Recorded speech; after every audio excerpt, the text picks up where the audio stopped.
What up, guys? So today we have a dirty jiu-jitsu question from our buddy Keith, who is a blue belt, been training for a couple of years now, and he recently moved for work, which meant that he had to change his BJJ gym. And he says that at this new gym, the training's really good, but he says that there's a few things that are off-putting, primarily the level of hygiene at the gym. He says he walks in there and he sees people, going to the bathroom without their shoes on, and they walk back on the mat without doing anything to their feet. He's noticed people with like longer nails, and he's getting scratched up, and his wife is like, what the hell is going on at that gym? Like, why are you coming home with scratches all over your neck, right? And just all these different things, but basically the hygiene is just not up to snuff in this gym. Training's good, but bad hygiene. And so he sends me the message and he says, hey Chewy, what do you think about this? Is hygiene really that big of a deal? Is this a red flag for this gym? Would you train at this gym? That kind of thing. So looking for a perspective on it. So brother, thank you for the question. So I will share a story with you because the way that I look at hygiene on the mats is influenced by this story. So I'll explain it like this. Let's imagine that you're in the hospital. You're laying in bed.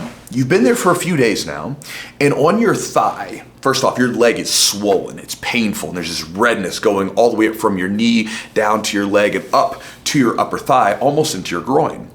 The doctors have taken a marker and they've drawn this dotted line across your thigh to basically mark right where that red line is.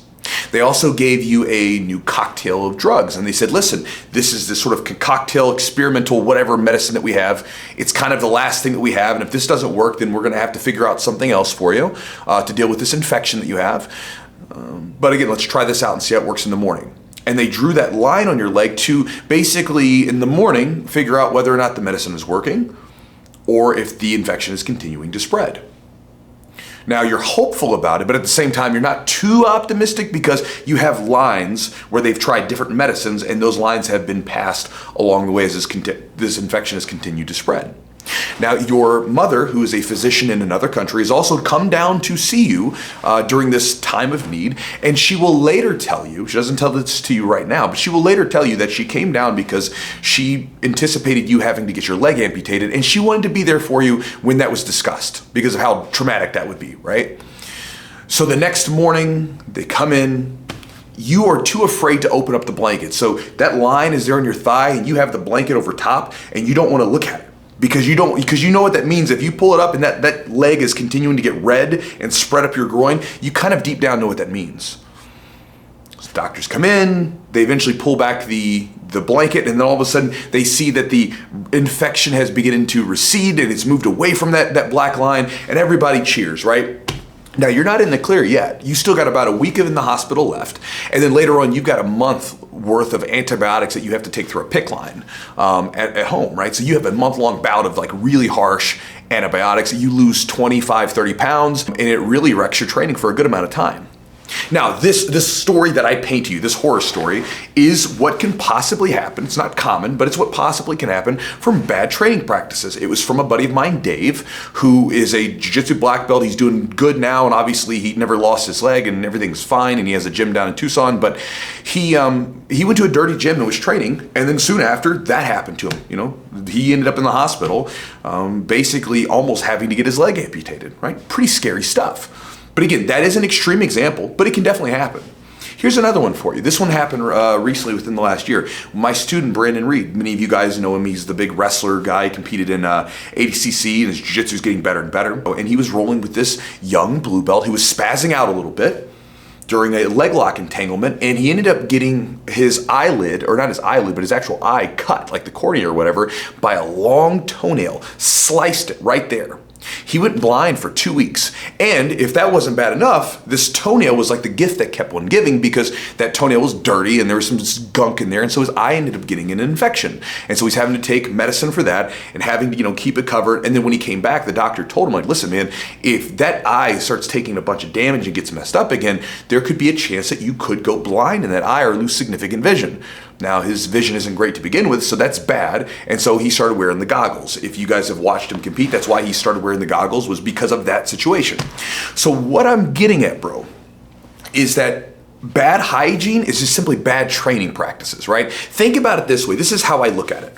and maybe this is a little extreme, but this is how I look at it. Imagine that you have a technique that you could use in jiu-jitsu, okay? And the technique, it works sometimes, whatever, but the rub is that it has a possibility of having someone's leg being mangled to the point it has to be amputated, or possibly could make them go blind. Obviously, that's a theoretical thing. That's not something that happens, but imagine that you had a technique that had that chance of making that happen. Would you use it? I wouldn't, and you sure as hell shouldn't either, right? Because it's like, it's not worth the squeeze. Possibly, maiming or permanently injuring your training partner, not a good exchange. Well, think about that. If you come to the gym and you're all filthy, dirty, you're walking around with no shoes on and you don't wash your gis and stuff, because I remember you mentioned that too, is that sometimes these people come into the gym and they've got a gi on that obviously hasn't been washed since its last training. That's dangerous business. Again, the likelihood that you'll ever be in the hospital for that stuff is low, but it isn't fun even if you have to get around to antibiotics. I had my first staph infection last summer when I went to a jiu-jitsu camp, and it was just, stuff happens. Came back home and I had this little bump on my leg. Started on Thursday, and by Sunday I was having trouble walking because the swelling was so painful, and I had to take antibiotics for a couple weeks. So again, it's not fun, right? It's a terrible situation. So again, it's just bad training. Personally, that's the way that I view it. And so for me, going back to it, in my younger days, I used to be a bit more of a dirty mongrel, as many of us young men are. And as I got older, I viewed training and the value of being clean and practicing good hygiene. I sort of held it up with more importance. And now, if I went to a gym like that, if I was in your situation, I wouldn't train there. Or I would go talk to the coach and see, can we do something about this? I just don't feel comfortable in this. Again, maybe that makes me into a bit of a pansy or whatever, but again, it's just stacking the deck in your favor for the long term, right? Because again, this stuff is already risky. We're already throwing our joints into the maelstrom of rolling and having people try to, get our arms and our necks and everything else. There's already the risk of injury. Why do we want to stack the deck with more possible negative outcomes, like skin infections and possibly infections that can make you go to the hospital or going blind or whatever, just because someone can't take 2 seconds to trim their nails, right?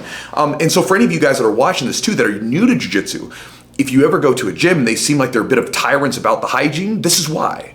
This is why it's so important. This is why, the other day I had a young guy come into the gym and he had long nails.